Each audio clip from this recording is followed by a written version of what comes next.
is it actually possible that my avoidant partner can heal me, an anxiously attached person? Yes, it is, and vice versa. So, if you're not familiar with the terms avoidant and anxiously attached, these are terms that are used to groups of people. So an anxiously attached person is someone who is needing constant validation, is constantly worried and panicked if they don't hear back from someone, or worried that they're going to be left, and they're anxious and they're grasping. This is generally comes from a place of abandonment as a child, or rejection, these sort of core wounds. Okay, similarly, that as an avoidant person may have had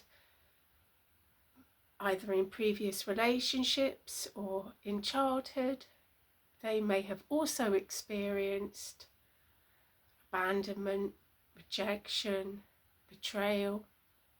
So those core wounds then come out, and in the avoidant flees. As soon as that wound becomes triggered, the avoidant flees. Now, I'm not quite sure exactly why the avoidant and the anxiously attached people attract each other, but they do. But I was thinking about it, and I thought, you know what, when an anxious person and avoidant person are together, they are triggering each other's wounds. Now, I talk a lot in other videos about how life gives us lessons, don't I? And how we can actually, the pain that we get in our lives we can find value from that pain. We grow as people from that pain. And then I was thinking about how sometimes in life, when we get these life lessons, we don't always learn from that lesson that we're given. And therefore, that lesson is thrown out to us again. Yeah? So for example, if you are an anxiously attached person and you just have been with avoidance, one avoidant, that relationship dissolves, move on to the next relationship, another avoidant, and you think, what's happening? Why am I attracting the same types each time? Well, that's because although your core wound has been triggered, when it's triggered, that is the key. That is the key. When the core wound is triggered, that is when you need to heal it. Yeah? How do I do that? Okay. So, if you're an anxiously attached person, okay, you may try and control the person that you're with through constant floods of messaging, over-pleasing. You're just constantly seeking from them reassurance. Yeah, that they're there and they're not leaving you. But if you're with an avoidant and you're anxiously attached, they will leave you, even if it's temporary. And in that moment where you don't hear back from them, you're like, and all that abandonment all that fear is so raw, isn't it? Yeah? This is where you need to understand that those fears that you're having comes from the unconscious part of your brain. And what you have to do is you have to then become conscious. You have to think in a conscious way. What are you talking about? Okay, so, yeah, the fear you have around your boyfriend or your girlfriend not replying, you're going to, in your head, I'm fearful they are not replying to me. Yeah, I'm having a thought that they have abandoned me. Okay, you're going to recognize that that panic and that fear is just a thought in your mind. Yeah? Because think back to the times where you have previously thought that they were abandoning you and then they returned. Okay? So you're just thinking that this time they might really be abandoning you. You need to let go of that fear. Let it go. Okay? I'm not going to think that. Let it go. Have trust in that what is meant for you will come to you. If you are meant to be with this particular person, then that will be. Okay? And actually, the thing that you're doing, which is like trying to grab hold of running water, isn't it? Slips through your fingers. What you're doing by that desperate grasping is you're actually pushing away the very thing that you want. Yeah?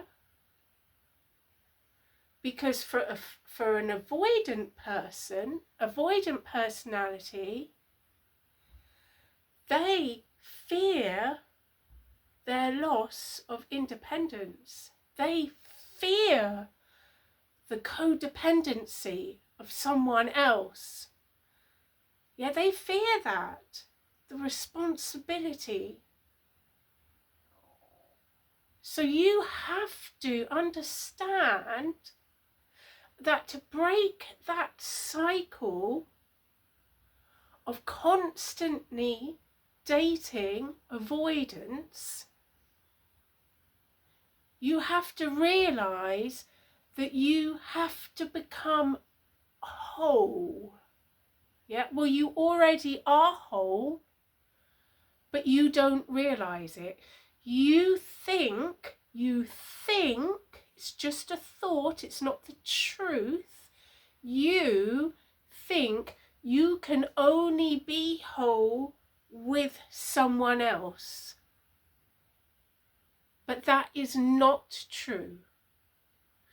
You have everything you need inside of you to be whole on your own. And if you can learn to think from your conscious mind instead of your subconscious, your unconscious mind, if you can recognize your self-worth, yeah, I am, yeah, I am enough. I don't need anyone to make me whole. I am whole as I am.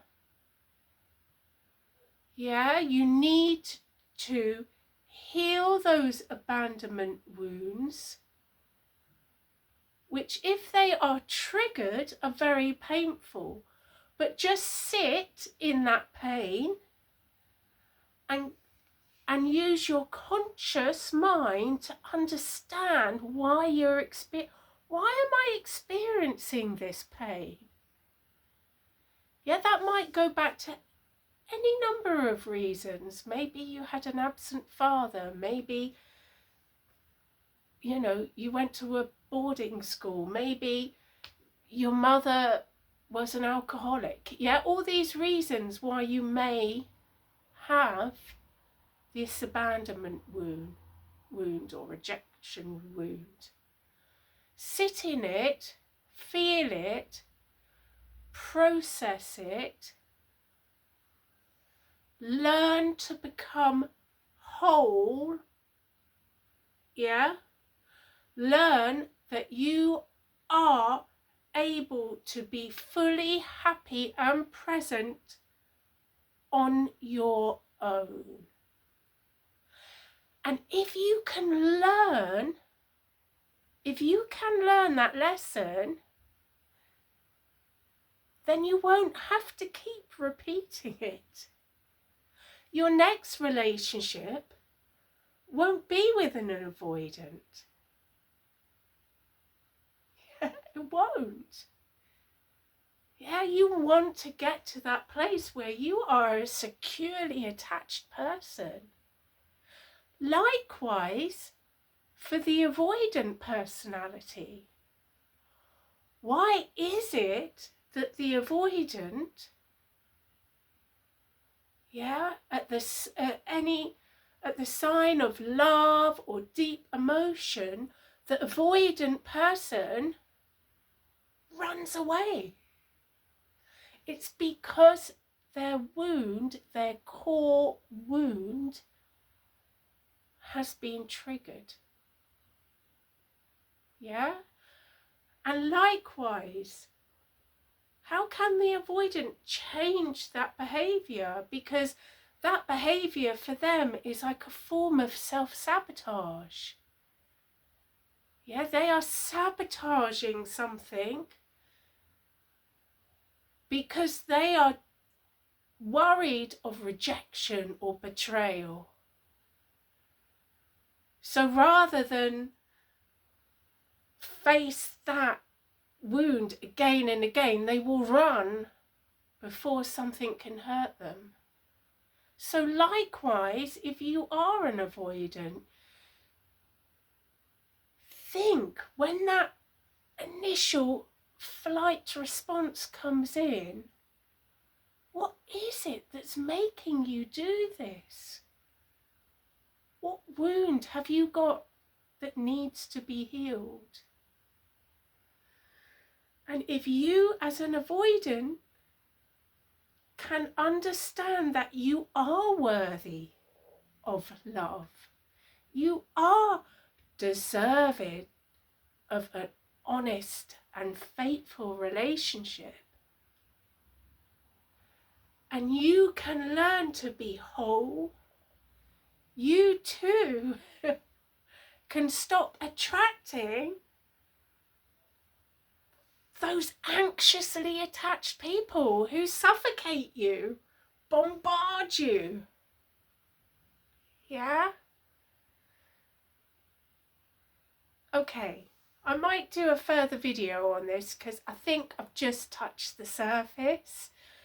But if you are anxiously attached or avoidantly attached and you have any thoughts on what I've just talked about, please do comment because it would be great to hear from you. And please, I would be so grateful if you would like and subscribe to my channel. And just remember, you are you. Yes, I am talking to you. You are already enough. Take care.